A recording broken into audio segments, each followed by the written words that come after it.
Hey seniors, welcome to day 2 of benchmark review. Today is going to be all about scientific notation, so let's go ahead and jump right in. When I'm converting from scientific notation to standard notation, the first thing I look at is my exponent. And that tells me how many times I'm going to move my decimal. So you guys know the process. I pull out my coefficient. My exponent was 3, so I know I'm moving it 1, 2, 3 places.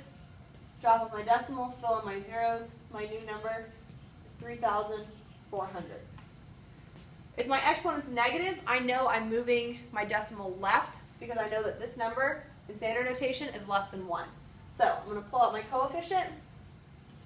I'm going to move my decimal left 5 places. 1, 2, 3, 4, 5. Drop off my decimal, fill in my zeros. So my new number is 0.00045.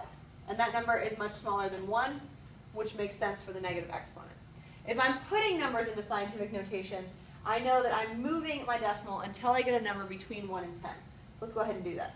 1, 1, 2, 3, 4, 5. Drop off my decimal, pull out my coefficient. This number was less than 1, so I know that I'm going to have a negative exponent, and I know that I moved my decimal right 5 times, so I have an exponent of negative 5. If I have a number that's larger than 10, and I know I have to put it back into scientific notation, I know I have an invisible decimal at the back of this number, and we just have to move it until we get a number between 1 and 10. 1, 2, 3, 4, 5, 6. Drop off my decimal, pull out my new coefficient. This number was way greater than 1, so I know I'm going to have a positive exponent, and I moved my decimal 6 places. So I have 4.56 times 10 to the 6th. Let's move on. All right, let's review multiplying and dividing in scientific notation. You don't need to write this down, you just need to remember the MADS rule. When I multiply in scientific notation, I multiply my coefficients and then I add my exponents, which you'll remember from the MADS. In order to divide, I divide my coefficients and I subtract my exponents. And remember, anytime you see how many times greater, it means to divide in scientific notation. So let's go ahead and do a couple examples. All right, example 1. How many times greater is 8 times 10 to the 5th than 4 times 10 to the 2nd? Well, I know I'm doing division here because of the how many times greater bit of this problem. And my first step is to determine which one of these numbers is largest, because that's the one that's going to go on top. I see that 8 times 10 to the 5th has a larger exponent, so that's going to be the larger number, and that's going to be the one that goes on top. So I have x times 10 to the 5th over 4 times 10 to the 2nd. It's pretty easy from here. All I have to do is divide my coefficients and then subtract my exponents. So 8 divided by 4 is 2. And then 5 minus 2 is 3. So I have 2 times 10 to the 3rd. All you have to do is remember your MADS rule. MADS, MADS, MADS. MADS for life. All right, example 2. There are 5.28 times 10 to the 3rd feet in a mile. If you went on a road trip with your family and traveled 75 miles, how many feet did you travel?